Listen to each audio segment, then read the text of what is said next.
إن الحمد لله حمدا كثيرا طيبا مباركا فيه اللهم صل على محمد وعلى آله وصحبه أجمعين الحمد لله والصلاة والسلام على رسولنا وعلى آله وصحبه أجمعين رب اشرح لي صدري ويسر لي أمري واحلل عقدة من لساني يفقه قولي أما بعد السلام عليكم ورحمة الله وبركاته Қадірменді мұхтарам мұсылман жамағат, мынау әдеттегідей құптан намазымыздан алдыңғы дәрісімізді жалғастырамыз.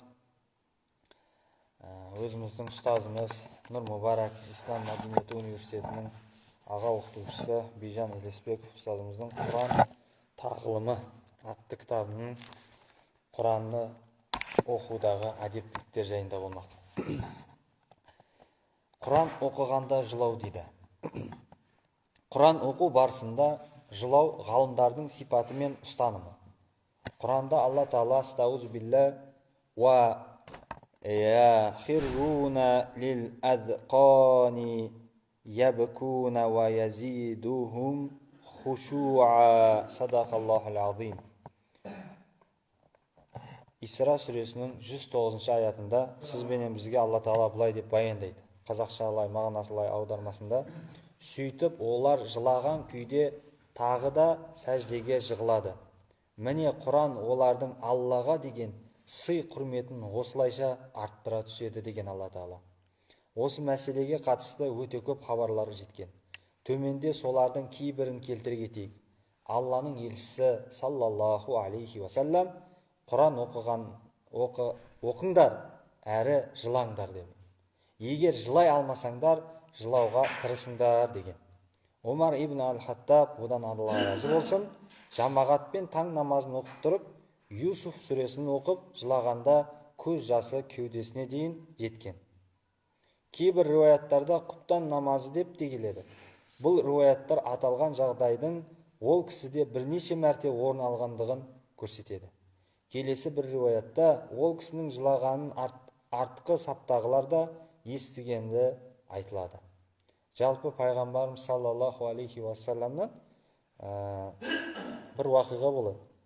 Сахабалар көбінесе пайғамбарымыз саллаллаху алейхи уассаламды намазға шыққан, даусын шығарып оқитын намаздарда неге теңеген? Мыс қазанға теңейді деген. Мыс қазанға теңейді дегенде сонда оны кейінгі нелер түсінбей деген жаңағы сахабалардан кейін өткен табиғин деген ұрпақтар болды ғой, солар сұрайды екен, неге мыс қазанға теңейтін едіңіз деген кезде, яғни мыс қазанды ішіне су құйып тамақ қайнатқанда бұрқылдай дегенде бұрқ деп басқаша дауыс шығарады дейді. Яғни пайғамбар саллаллаху алейхи вассалам намаз оқыған кезде адам көзіне жас келген кезде бұрқылдап қалады ғой. Сондағы әр дауыс шығарып оқитын намаздарды сөйтіп оқитын еді пайғамбарымыз дейді. Яғни көзіне жас алып оқитын болған ғой. Себебі Құранда айтқандай, сөйтіп олар жылаған күйде тағы да сәждеге жығылады. Міне Құран олардың Аллаға деген сый құрметін осылайша арттыра түседі деп аятта байқасақ, ва язидухум хушуа деп жатыр. Язид дегені негізі араб тілінде зияда деген сөз, арттырады деген. Қазақшада зияда деген адамның есімі бар, яғни мағынасы арттыру, көбейту деген мағынаны білдіреді. Язидухум олардың арттырады, нешін? Хушуын арттырады деп отыр. Енді бірақ бұл жерде бір ғана мәселе бар. Шайтанның күлетін кезі болады деген, Құдай сақтасын. Біз жылаған кезде. Қандай кезде жылаған кезде? Рия жасап жыласақ, шайтан күледі екен. Аузу билля. Яғни Аллаху акбар деп бір өзінің тақуасына сымақ қып көрсетіп, жаңағы Құранды оқып, бүйтіп, ыңылдап, бүйтіп, дауысын келтіріп, бір жылағанға салып атса, егер жүрегінде рия болса, сол кезде шайтан күледі дейді. Алла одан сақтасын әрине. Бірақ ешқашан мұсылман адам, бір адам намаз оқытса, ғалымдарымыз қатты қайтарған. Намаз оқи ма, Құран оқи ма, егер жылауға тырысып, не жылап атқан болса, мынау рия жасап атыр деп ойлаудың өзі күнә болады деген. Себебі Аллаху алимун бизати судур. Тек қана Алла ғана жүректегілерді біледі. Біз жүректегіні білмейміз. Сондықтан ондай болудан сақтанайық. Алла Тағала баршамызды сақтасын жаман күнәдан. Әрі қарай сахаба Абдурахман ибн Ауфта барында жоғында да Алла жолында жұмсаудағы таңғаларлық жомарттығына, құлшылықты, Құран тереңдігіне, тақуалықта аса ұстамдылығына қарамастан, өзінен де жанкешті сахабаларды еске алып, ақыретке аттануға әзірлігімді жасай алмадым деп уайымдап жылаған дейді.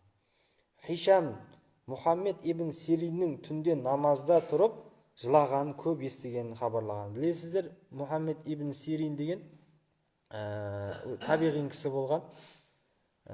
Ибн Сирин деген кісі бар ғой, жаңа не жазған, үлкен мұсылмандардың түс жору кітабын жазған, Құран аятпен, хадиспен келтіріп отыр. Сол Мұхаммед ибн Сирин деген кісі түнде намазда тұрып жылаған көп естігенін хабарлаған дейді. Хишам деген кісі. Хишам деген бұл Хишам ибн Хасан әл-Азди әл-Фирдауси әл-Басри дейді. Басра қаласында туылған, лақабаты Абу Абдулла екен. Сенімді хафиз дейді. Сенімді хафиз дегені ол хадисті сенімді жолмен жеткізетін, жатқа айтып жеткізетін адамды айтады. Жатқа айтады. Мында кітаптан қарап айтыпты, жатқа айтады, және сенімді. Яғни өмірінде өтірік айтпаған. Намаздың уақыты болып қалыпты. Мына жерде ғұламалардың бір сөзі, Абу Хамид әл-Ғазали ғалымымыздың бір сөзі бар екен, соны оқып жіберейік. Құран оқылып жатқанда жылау мұстахаб дейді. Сол арқылы Құрандағы айыптаулар мен ескертулерді, анттар мен келісімдерді еске түсіріп, сол анттарын орындауда кемшілік танытып жатқанын ойлап, жүрекке қайғы мен өкінішті ояту керек. Егер адам басқалардың бойындағы мұң, қайғы мен көз жасты өз бойынан таба алмаса, сол үшін жыласын. Өйткені адамда қайғы, мұң мен көз жастың болмауы үлкен қасірет дейді. Деген дейді. Яғни адамның көзінен жас шықпай қалудың өзі де ол қасірет дейді. Яғни нежден бекерден бекер емес, Алланы еске алған кезде көзінен жас шықпаса, ақыретті еске алған кезде көзінен жас шықпаса, Құрандағы тозақ аяттары келеді, Құрандағы қияметтің жағдайы келеді, сұрақ жауаптың жағдайы келген кезде сол нәрселерді ойлап, ертең менің күнім не болады деп көзіне жас алмаудың өзі қасірет деп айтқан екен Абу Хамид әл-Ғазали. Ол кісіден Алла разы болсын, Алла Тағала рахымына бөлесін. Ахир дауана анилхамдулиллахи роббил аламин. Алла естіп білгендерімізге амал етуді нәсіп етсін иншалла.